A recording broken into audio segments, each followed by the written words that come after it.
The dust kicked up from the wagon wheels as Sarah Mitchell bounced along the rough trail leading to Fort Apache.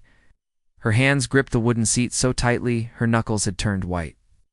The Arizona sun beat down mercilessly on her bonnet, and sweat trickled down her back despite the early morning hour. She had traveled for 3 weeks from Boston to reach this god-forsaken place, and now she wondered if she had made the biggest mistake of her life. "You sure about this, miss?" asked Tom Bradley, the gruff wagon driver who had picked her up from the last trading post. His weathered face showed genuine concern as he glanced at the young woman beside him. "Fort Apache ain't no place for a lady like yourself. These folks got their own ways, and they don't take kindly to outsiders." Sarah straightened her shoulders and lifted her chin with determination. "I'm quite sure, Mr. Bradley. The telegram from Colonel Henderson was very clear. They need someone with medical training, and I have that training." She paused, watching the red rock formations pass by.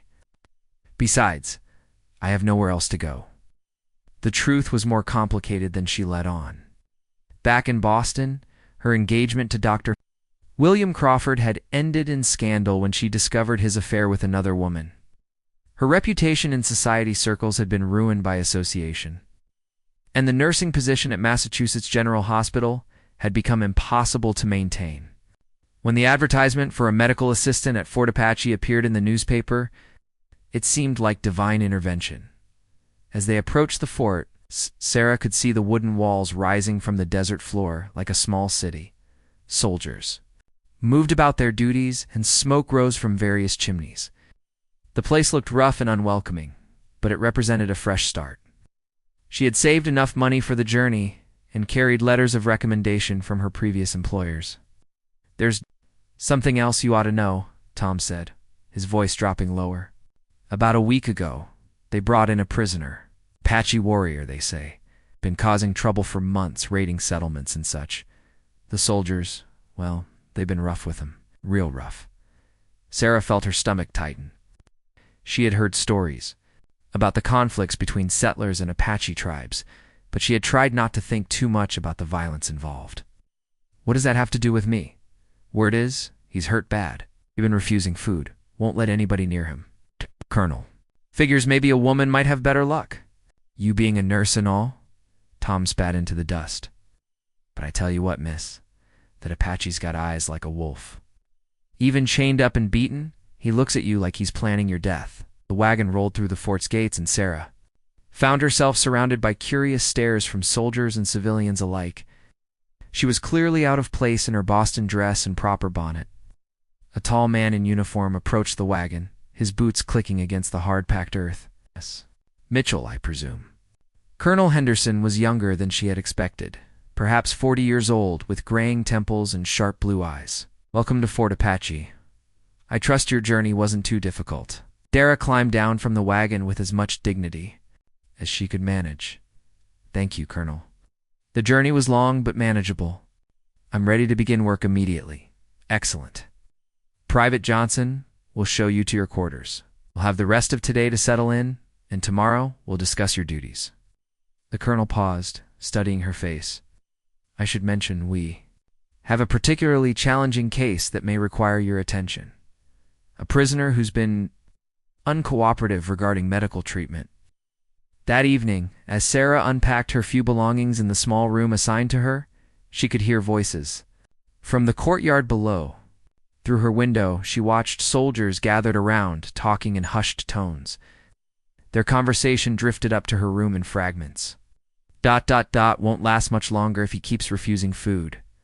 Tried everything to get him to cooperate. Not maybe. We should just let nature take its course." Sarah felt a chill, despite the warm evening air. She had dedicated her life to healing, to preserving life regardless of circumstances. The idea of letting someone die simply because they were difficult to treat went against everything she believed in. The next morning came too quickly. Colonel Henderson met her at the medical building, a sturdy structure near the center of the fort. Inside, she found a well-equipped infirmary with clean beds and organized supplies. It was better than she had expected. "Your primary duties will involve treating soldiers and their families," the colonel explained as they toured the facility. We have a contract physician who visits monthly, but day-to-day medical needs fall to you. Most injuries are minor cuts, bruises, the occasional broken bone. Sarah nodded, taking mental notes of where supplies were located. And the prisoner you mentioned? Colonel Henderson's expression grew serious. Yes, that would be our Apache friend. His name is apparently Tokuda, though he hasn't confirmed that himself. He was captured during a raid on a supply train 3 weeks ago. During the capture, he sustained injuries to his back and shoulder from rifle butts and other methods of persuasion. The colonel led her to a heavy wooden door at the back of the building. Through a small barred window, Sarah could see into a dim cell. At first, she thought it was empty. Then she noticed a figure sitting against the far wall, partially hidden in shadows. He's been refusing all medical attention, the colonel continued. Won't eat, won't drink unless forced. The men are convinced he's trying to die rather than remain captive. I thought perhaps a woman's touch might make a difference. Sarah peered through the window again. This time she caught a glimpse of the prisoner. Even in the poor light, she could see he was a large man with long black hair that fell across his face. His bare chest showed dark bruises and what appeared to be untreated wounds. But what struck her most were his eyes, when he suddenly looked up and met her gaze through the window. Tom Bradley had been right. The Apache's eyes were indeed like a wolf's, wild, intelligent, and completely unafraid. But Sarah saw something else there too. Pain. Not just physical pain, but something deeper. The look of someone who had lost everything and was ready to lose what remained. When do I start? She asked quietly. Sarah stood outside the cell door, her medical bag clutched tightly in her hands. 2 soldiers flanked her, their rifles ready, though she wondered what good the weapons would do if the Apache decided to attack. Through the small window, she had watched him for the past hour, noting his labored breathing and the way he favored his left side. You sure about this, miss? Sergeant Murphy asked, for the 3rd time. His Irish accent was thick with concern. That savage has already tried to bite Dr. Patterson when he attempted an examination last week. Sarah took a deep breath, steadying. Her nerves, I'm sure, Sergeant? Please unlock the door and then step back. I want to go in alone. Absolutely not, Murphy protested. Colonel's orders were to keep you safe. We stay within arm's reach at all times. Then stay by the door, but... Give me space to work. If he sees you as a threat, he'll never allow treatment. Sarah waited as Murphy reluctantly produced the heavy iron key. The lock clicked open with a sound that seemed to echo through the building. The cell was larger than it had appeared from. Outside, but sparse, a bucket in one corner, a thin mattress on the floor, and shackles attached to the wall. The Apache warrior sat exactly where she had seen him before, his back against the stone wall, wrists bound by heavy chains. Up close, his injuries looked even worse than she had imagined. Sarah entered slowly, her eyes adjusting to the dim light filtering through the small window. The man didn't move, didn't acknowledge her presence, but she could feel his gaze tracking her every step. She stopped about 6 feet away and carefully lowered herself to sit cross-legged on the floor, placing her medical bag beside her. For several minutes, neither of them moved. Sarah had learned patience during her nursing training. Sometimes the most important part of healing was simply being present, allowing trust to develop naturally. She studied his face while pretending to organize her supplies. He was younger than she had expected, perhaps 30 years old, with strong features and skin bronzed by years under the desert sun. My name is Sarah, she said finally, her voice soft in the confined space. I'm here to help with your injuries. The Apache's eyes narrowed slightly, but he remained silent. A thin line of dried blood ran from a cut on his forehead down to his jaw. His left shoulder sat at an odd angle, likely dislocated or broken. But what concerned her most were the infected wounds across his back that she could see when he shifted slightly. I know you don't trust me, Sarah continued, slowly opening her medical bag. I wouldn't trust me either, if I were in your position. But those wounds are infected. Without treatment, the infection will spread. You could die. For the first time, the Apache spoke. His voice was rough from days of silence, but his English was clear and unaccented. death would be welcome. Sarah felt a pang of sympathy but kept her expression neutral. Perhaps, but death from infection is not peaceful. It's painful and slow. Surely there are better ways to die if that's truly what you want. Something flickered in his dark eyes, surprised perhaps that she had spoken so directly about death. Most people, especially women, would have tried to convince him that life was precious, that he should fight to live. Instead, Sarah had acknowledged his choice while pointing out the practical consequences. "You speak strangely for a white woman," he said. "I've seen enough death to know it comes in many forms. Some are preferable to others." Sarah slowly reached into her bag and withdrew a clean cloth and a bottle of water. "Will you let me clean these wounds? It's not to save your life, but to ease your pain while you decide what you want to do with it." The Apache studied her for a long moment. Outside the cell, she could hear Sergeant Murphy shifting nervously, probably wondering why the conversation had grown so quiet. Finally, the warrior gave an almost imperceptible nod. Sarah moved closer, carefully and slowly so as not to startle him. This close, she could smell the sweat and blood on his skin, could see the exhaustion in his eyes. When she reached toward his face with the damp cloth, he instinctively pulled back. "I won't hurt you," she whispered. "I promise." Gradually, he allowed her to clean the cut on his forehead. His skin was warm under her fingers, and she could feel the tension in his muscles as he fought the instinct to pull away from her touch. Sarah worked methodically, cleaning away dried blood and dirt with gentle strokes. "What is your name?" she asked as she worked. "Names have power. Why should I give you power over me?" Sarah paused in her cleaning. "Because I've given you power over me by coming in here alone, turning my back on those soldiers, by trusting that you won't hurt me. Seems only fair that we're even."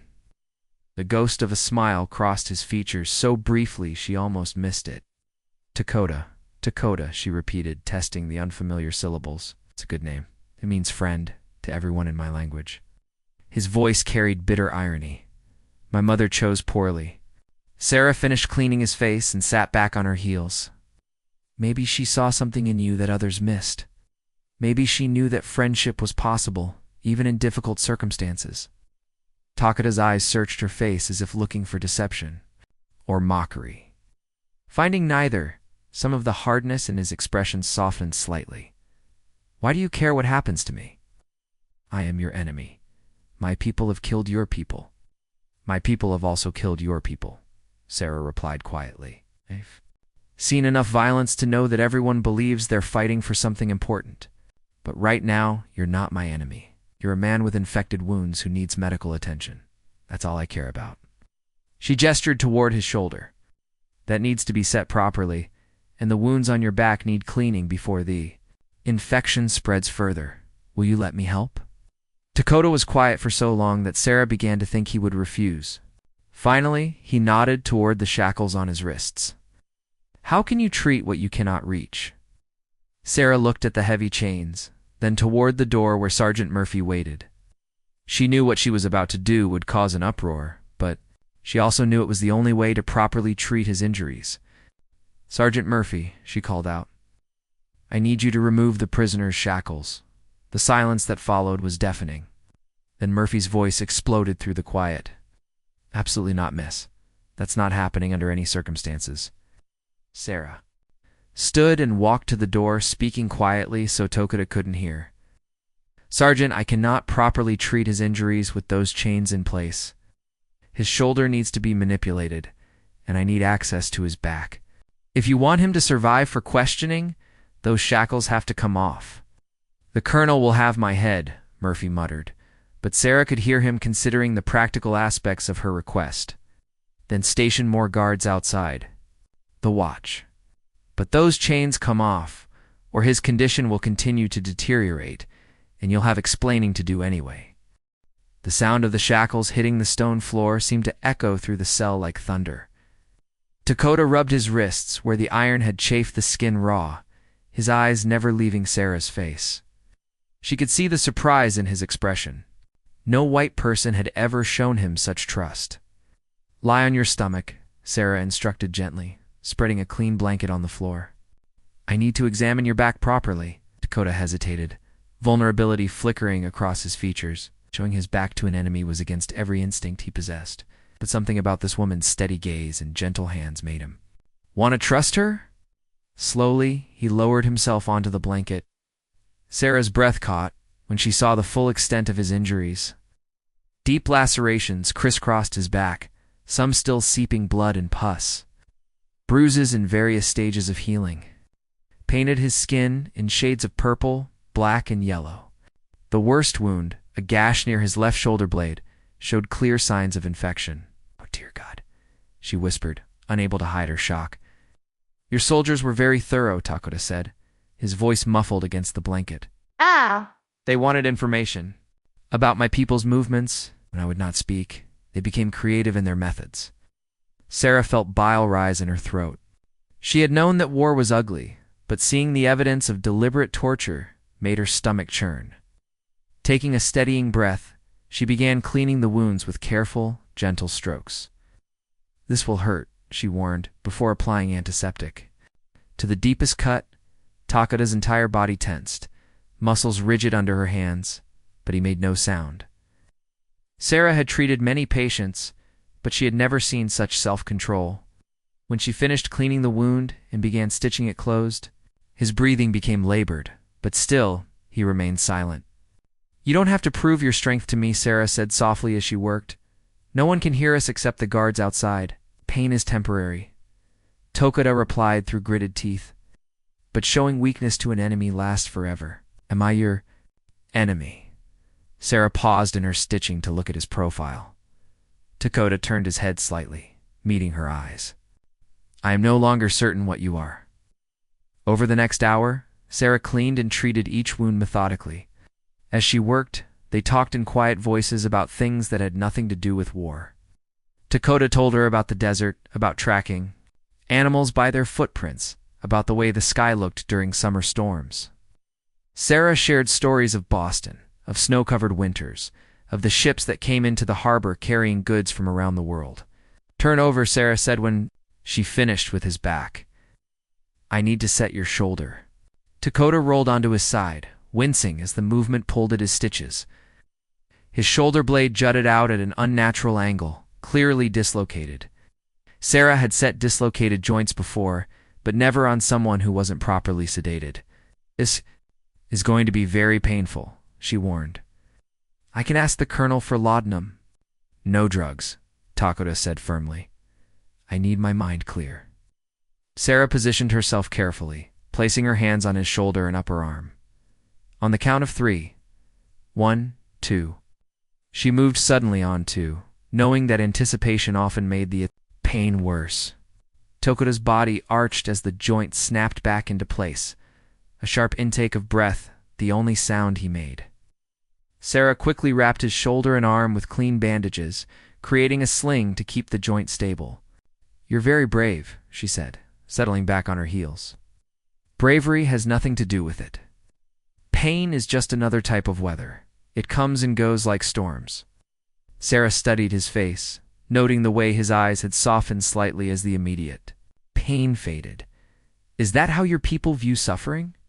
My people believe that everything serves a purpose, even pain. Perhaps this pain brought you to me for a reason. The comment caught Sarah off guard. What reason could there be? Takoda was quiet for a moment, his dark eyes searching her face. You are not like other white people I have known. You see me? As a person, not just an Apache warrior, that is, unusual. In Boston, I worked in a hospital where we treated people from all walks of life. Rich, poor, different races, different religions. Pain doesn't discriminate, and neither should healing. You left Boston to come here. Why? Sarah felt heat rise in her cheeks. She hadn't expected him to turn the conversation back to her. Sometimes circumstances force us to seek new paths. What circumstances? The direct question hung in the air between them. Sarah found herself wanting to answer honestly, though she couldn't understand why. There was something about Takoda's steady gaze that made deception seem pointless. I was engaged to be married to a doctor, discovered he was unfaithful, and the scandal made it impossible for me to continue working. There. Boston society has very strict rules about such things. So you ran away. I prefer to think of it as starting over. Sarah began packing her medical supplies back into her bag. What about you? What brought you to raiding supply trains instead of living peacefully on the reservation? Takoda's expression hardened. Peaceful. You know nothing of reservation life. We are prisoners there, dependent on government rations that come late or not at all. Our children are taken away to schools where they are forbidden to speak our language or practice our customs. They cut their hair and dress them like white children, trying to kill the Apache spirit inside them. Sarah had heard different versions of reservation policy from the colonel, stories about civilizing the Indians and providing them with education. Hearing it from Takoda's perspective painted a very different picture. The supply trains, she said quietly, carried food and medicine. Promised to my people, but never delivered. So I took what was ours by right. His eyes flashed with anger. But I never killed women or children. I am not the monster your newspapers make me out to be. I never thought you were a monster. Why not? Everyone else does, Sarah considered. The question carefully, because monsters don't feel pain the way you do. They don't choose to endure suffering rather than show weakness. They don't question whether their enemies might actually be friends. Outside the cell, Sarah could hear the changing of the guard. Soon, it would be time for her to leave. She wasn't sure when she would be allowed to return, or if Takoda would trust her again if she did. Your wounds need to be checked daily, she said, standing and smoothing her skirts. The infection could return if they're not kept clean. Will you come back tomorrow? The question seemed to surprise him as much as it did her. If they'll let me. Takoda struggled to sit up, favoring his injured shoulder. Sarah? Yes. Thank you. It has been long since anyone showed me kindness. Sarah felt something shift in her chest, a warmth that had nothing to do with the desert heat. It has been long since I've had someone truly listen when I spoke. You for that? She walked toward the cell door. She heard Takoda speak softly behind her. In my language, there is a saying, the same wind that blows out a candle can fan a fire. I think perhaps you are that wind. Sarah paused at the threshold, looking back at him one last time. What kind of fire? But Takoda had already turned away, settling back against the wall as Sergeant Murphy approached with the shackles. Sarah watched as the chains were locked back into place, feeling an unexpected pang of guilt at seeing him confined again. Walking back through the fort in the late afternoon sun, Sarah realized that everything had changed. She had come to Fort Apache to start a new life, to escape the complications of her past. Instead, she had found herself drawn into a situation far more complex than anything Boston society could have offered. That evening, as she wrote in her journal by lamplight, Sarah found herself thinking not about the fort or her duties, but about dark eyes that held intelligence and pain in equal measure. She was walking into dangerous territory, and for the first time since leaving Boston, she wasn't sure she wanted to turn back. Sarah returned to Takoda's cell the next morning to find him sitting upright, his back straight against the wall despite his injuries. The improvement in his posture told her that setting his shoulder had provided significant relief. Entered with her medical bag, he watched her approach with something that might have been anticipation. How do you feel today? She asked, settling into the same cross-legged position as the day before. Better. The pain is less sharp now, more like a distant thunder than lightning. Takoda's analogy brought a small smile to Sarah's lips. His way of describing things painted pictures in her mind. May I check your wounds? At his nod, she moved closer. The shackles had been removed again, though she noticed additional guards stationed outside the cell. Apparently, Colonel Henderson was taking no chances. As Sarah examined his back, she was pleased to see that the infection was responding to treatment. The angry redness had faded, and the wounds were beginning to heal cleanly. She changed the bandages with practiced efficiency, noting how Takoda no longer tensed at her touch. The healing progresses well, she said, securing the last bandage. You have a strong constitution. Apache are hard to kill. It is both a blessing and a curse. Takoda flexed his shoulders carefully, testing the range of motion. In battle, it keeps us alive. In captivity, it prolongs suffering. Sarah had been thinking about their previous conversation, about his reasons for leaving the reservation. "Tell me about your family. You have children on the reservation?" Something flickered across Tokoda's features, a shadow of pain deeper than any physical wound. "I had a wife and a son." What happened? To them, Tokoda was quiet for so long that Sarah wondered if he would answer.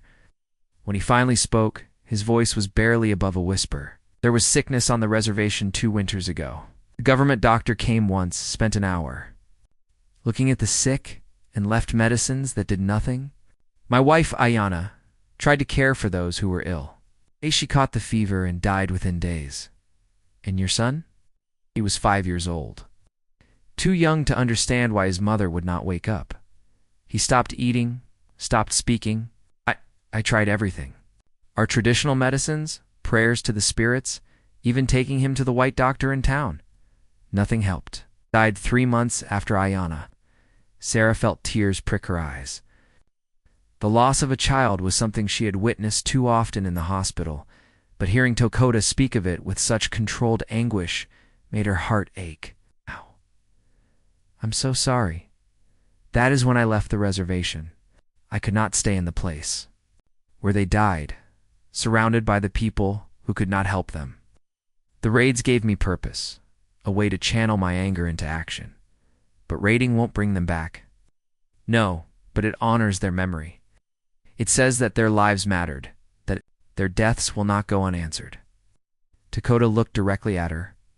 "Can you understand that?" Sarah considered his words carefully. "I understand wanting to make pain mean something. After my engagement ended, I threw myself into my work at the hospital. I told myself I was helping people, but really I was trying to prove that I had value. Beyond what William thought of me. This William. He is the reason you came here. Partly, also partly because I realized I had never made my own choices. I became a nurse because my father thought it was appropriate work for an unmarried woman. I accepted William's proposal because he was suitable and my parents approved. Coming here was the first decision I made entirely for myself." Tokoda nodded. Slowly. "Freedom is precious, even when it comes with hardship." Over the following days, Sarah's visits to Tokoda became the highlight of her routine. She would complete her other medical duties quickly, then spend hours in his cell, ostensibly monitoring his recovery, but actually engaging in conversations that ranged from practical to philosophical. Tokoda proved to be remarkably well educated. Having learned English from a missionary teacher as a child, "You speak better English than many people I knew in Boston," Sarah commented one afternoon as she rewrapped his shoulder. "Knowledge is power. My father insisted I learn the white man's language so I could understand their treaties and agreements. He said trusting translators was dangerous." Tokoda's mouth curved in a bitter smile. He was right. Many agreements were ... misunderstood? Your father sounds like a wise man. He was chief of our band for 30 years.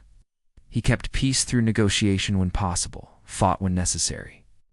He died believing that coexistence was possible if both sides showed respect. What would he think of your current path? Tokoda was quiet, considering the question. He would say that I chose the warrior's way when the diplomat's way failed. He would understand, but he would also be sad that it came to this. Sarah finished with his bandages and sat back. The wounds were healing remarkably well, and his shoulder had regained most of its mobility. Soon there would be no medical reason for her daily visits, and she wasn't sure what would happen then. "Tokoda," she said hesitantly, "Colonel Henderson asked me yesterday about your condition. I think he's planning to move you soon." Tokoda's body went very still. "Move me where?" "I don't know. He mentioned something about transport to the territorial capital for trial." Sarah felt sick saying the words. They both knew what the outcome of such a trial would likely be. "How long do I have?" "I'm not certain. A few days, perhaps a week." Sarah reached out instinctively, covering his hand with hers.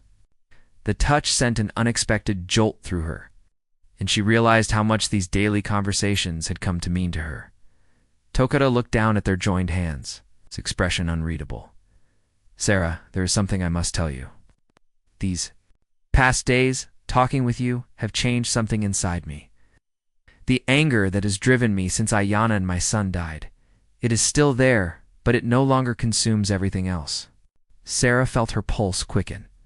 What do you mean? Mean that, for the first time in 2 years, I have found something worth living for besides revenge? His dark eyes met hers with startling intensity. I have found someone who sees the man beneath. The warrior. The words hung in the air between them, loaded with meaning that neither of them had expected.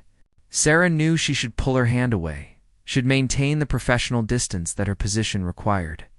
Instead, she found herself leaning closer. Dakota, I know this is impossible, he said quietly. You are white, I am Apache. You are free, I am a prisoner condemned to die.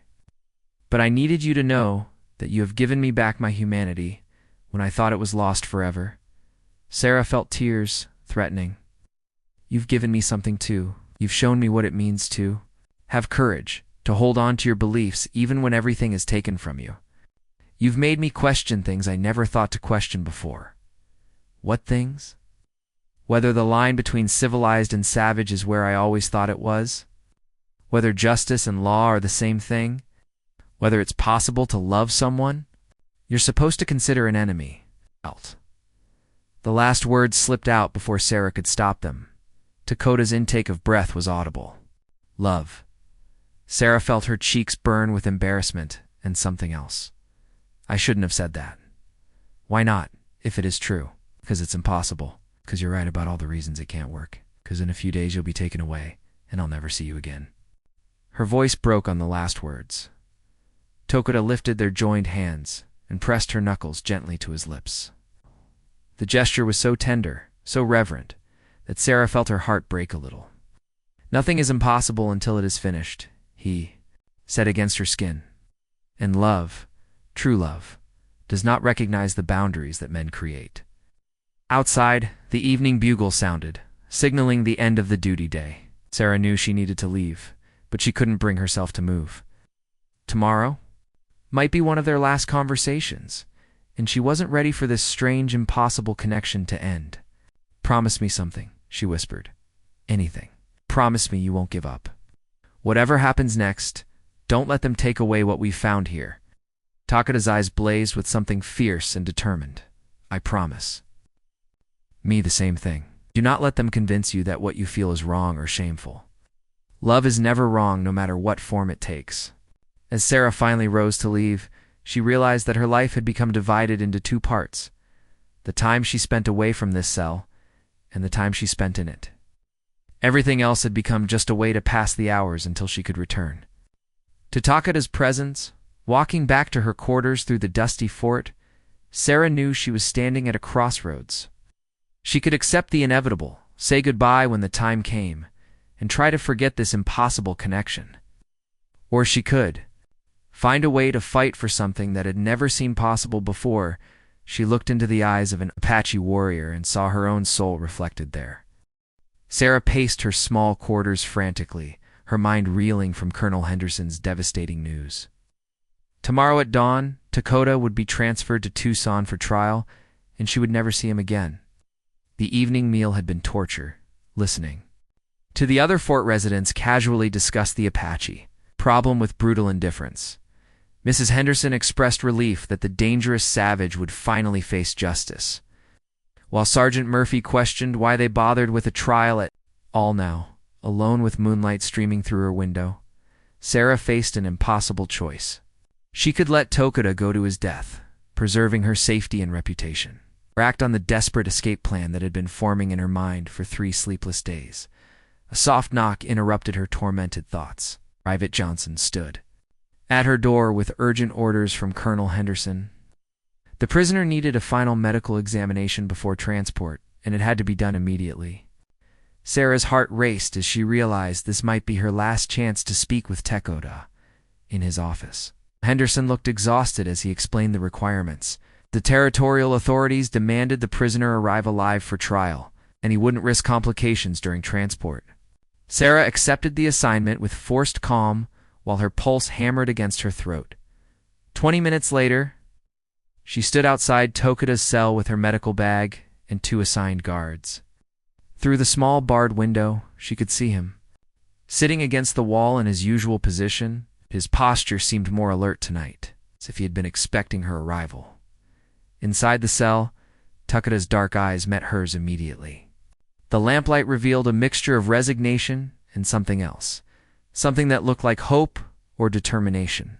Ow. Without their usual privacy, communication had to be subtle and careful. Sarah began her examination methodically, her hands working while her mind focused on the small vial hidden in her medical bag. She had stolen it from the fort's medicine supplies earlier that evening, a powerful sedative that Dr. Patterson used for surgery patients. As she checked the nearly healed wounds on his back, Sarah positioned herself to block the guard's view. Their eyes met, and she saw understanding flash across his features. She palmed the vial and pressed it into his hand while speaking loudly about maintaining hydration. His fingers closed around it instantly, and his quiet response carried layers of meaning beyond the simple words about water and strength. Sarah completed her examination quickly, her hands shaking as she filled out the medical form declaring, "Dakota fit for transport." As she gathered her supplies, she gave careful instructions to Sergeant Murphy about ensuring the prisoner had fresh water throughout the night. Dakota would understand her message about the tasteless sedative that would dissolve easily. Back in her quarters, Sarah changed into her darkest dress and gathered her few irreplaceable possessions.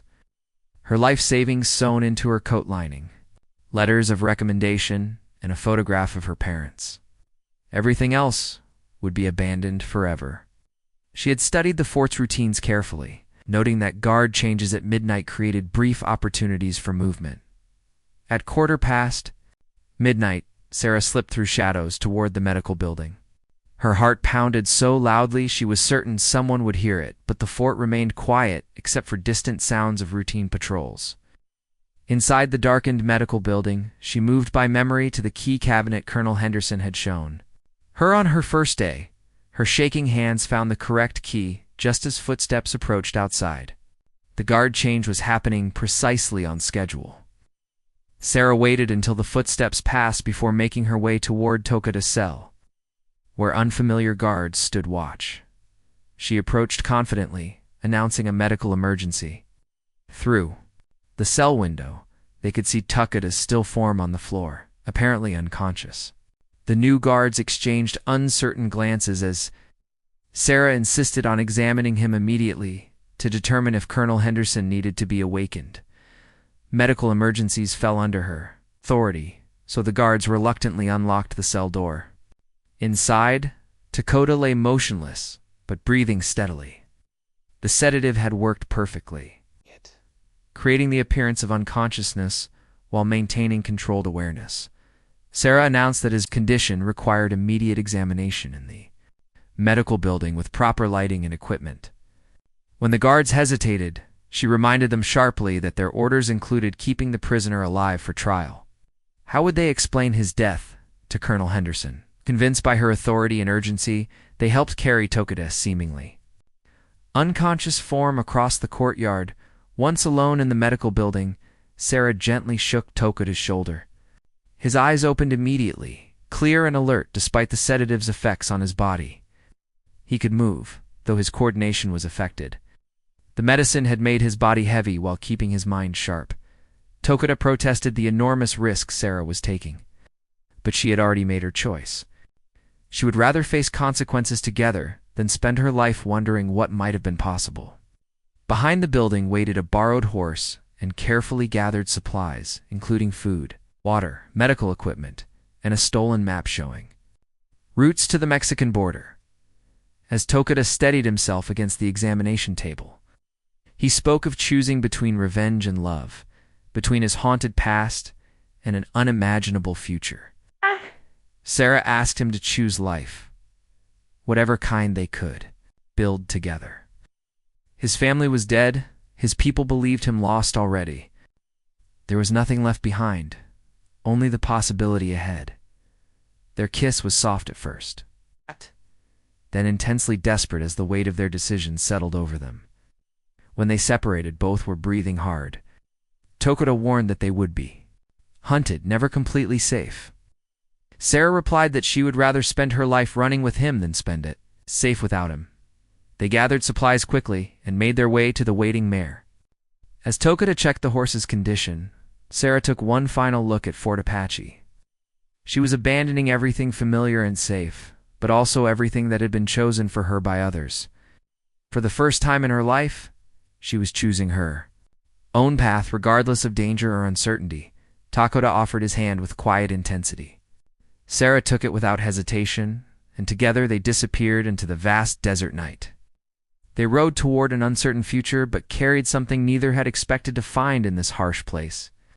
Their love was strong enough to overcome the boundaries of race, culture, and circumstance, transforming them both from prisoners of their circumstances into architects of their own destiny. The desert stretched endlessly before them as dawn painted the Arizona sky in shades of pink and gold. Sarah and Tokoda had ridden through the night, putting crucial distance between themselves and Fort Apache before the inevitable alarm would sound. Now, as the sun climbed higher, they desperately needed shelter from the punishing heat that would soon transform the landscape into a furnace. Sarah's entire body ached from the grueling hours in the saddle, and she could see that Tokoda was struggling too, though his pride would never allow him to admit weakness. When she tentatively suggested they stop to rest, he firmly shook his head, his dark eyes scanning the horizon with practiced wariness. "Not yet," he said, his voice hoarse from the dry desert air. "They will discover our escape soon and search the main trails first." The expertise of someone who had lived his entire life in this harsh landscape. Tokoda guided their weary horse toward a cluster of red rock formations that promised both shade and concealment. "We need to reach those rocks before the sun reaches its full strength." They arrived at their makeshift sanctuary just as the heat began building to dangerous levels. Tokoda helped Sarah down from the horse, his strong hands lingering momentarily at her waist. Even in their desperate circumstances, that simple touch sent unexpected warmth coursing through her body, a sensation entirely unrelated to the relentless Arizona sun beating down upon them. "We must rest here during the hottest hours of the day," he explained, leading their exhausted horse deeper into the blessed shade. "When darkness falls tonight, we will continue our journey south toward the border." As Sarah carefully spread their single blanket on the rocky ground, the strange normalcy of the domestic gesture felt almost surreal after their intense and dangerous escape. Just yesterday, she had been Sarah Mitchell, a respectable and proper nurse at the fort, following all the rules and expectations that society had laid out for a woman of her station. Now she was a fugitive, helping an escaped prisoner reach the safety of Mexico, her entire world turned upside down in the span of a single night. "Do you regret it?" Tokoda asked quietly, his voice barely above a whisper. Sarah looked up from arranging their meager supplies to find him standing silhouetted against the ancient red rock, his long black hair moving gently in the desert breeze. Even exhausted, injured, and facing an uncertain future, he was undeniably beautiful, radiating a quiet strength that had first drawn her to risk everything. "No," she said, without the slightest hesitation, her voice strong and certain. "I regret many things I've done in my life, but I will never regret this choice we've made. Ow! Even knowing that we may never truly be safe again, that we might spend the rest of our lives looking over our shoulders, waiting for pursuers to find us." Sarah rose gracefully and moved toward him, placing her hands flat against his chest, feeling the steady, reassuring rhythm of his heartbeat beneath her palms. "Tokoda, I have spent the last 25 years of my existence being safe and proper and completely acceptable to everyone except myself. Last night was the very first time in my entire adult life that I did something purely because I wanted to do it, not because it was expected or proper or the right thing according to society's rules." "And what is it that you want now?" he asked, his voice thick with emotion. "I want to see where this dangerous path leads us. I want to learn your beautiful language and hear the ancient stories of your people. I want to wake up beside you in some place where no one knows our complicated history or cares about the differences that supposedly make us incompatible." Tears pricked at her eyes as she spoke from her heart. "Most of all, I want to finally stop being afraid of truly living." Tokoda pulled her closer, his strong arms wrapping carefully around her. In my culture, when a man and woman choose each other freely, they are considered married in the eyes of the spirits. No elaborate ceremony is needed beyond their sincere promise to walk through life together, sharing both joys and hardships. Sarah's heart began racing with anticipation. Are you asking me to marry you? I am asking if you will consent to be my wife, according to my people's sacred customs. You take my hand in my heart, and accept my solemn promise to protect you always, no matter what dangers we might face. The full enormity of what he was proposing struck her like a physical blow. This wasn't just escape from Fort Apache, this was the complete transformation of her identity. She would no longer be Sarah Mitchell, the proper Boston-bred nurse with her carefully maintained reputation. Instead, she would become Tokota's wife, a woman who had chosen passionate love over comfortable safety. Yes, she whispered, her voice trembling with emotion. I will be your wife with all my heart. Tokota cupped her face tenderly in his calloused hands, his dark eyes blazing with fierce joy. Then we are truly married now. Bound together by our own choice rather than law, united by genuine love rather than social convention. He kissed her, deeply and thoroughly, pouring all of his pent-up emotion into their intimate connection. Sarah felt as though the last heavy chains of her restrictive old life were finally falling away, freeing her to embrace this new existence. I have something special for you, Tokota said, reaching into his leather pouch. He carefully withdrew a delicately braided bracelet of silver and turquoise that caught the filtered sunlight beautifully. This belonged to my beloved mother. Before she died, she told me to give it to the woman who would truly share my life and my future. Sarah held out her wrist with reverent silence as he fastened the exquisite piece of jewelry with gentle hands. The silver was still warm from being close to his body, and the turquoise stone seemed to glow with inner light. My mother always said that turquoise holds the sacred spirits of both sky and earth. It will protect you on our journey and serve as a constant reminder that you now belong to both worlds, yours and mine. They spent the remainder of that scorching day making careful plans for their uncertain future. Tokota possessed invaluable knowledge of the desert landscape and had important tribal contacts who might be willing to help them safely reach Mexico. Sarah contributed her practical understanding of money, supplies, and the crucial art of avoiding unwanted attention in the border towns. They would need to pass through, as the spectacular sunset painted the sky in brilliant shades of orange and purple. They prepared to continue their perilous journey. Sarah had changed from her nurse's uniform into darker, more practical clothing that would help her blend into the landscape. With her hair newly braided and the beginning of a desert tan darkening her skin, she looked less like a proper Boston lady and more like someone who truly belonged in this rugged, unforgiving terrain.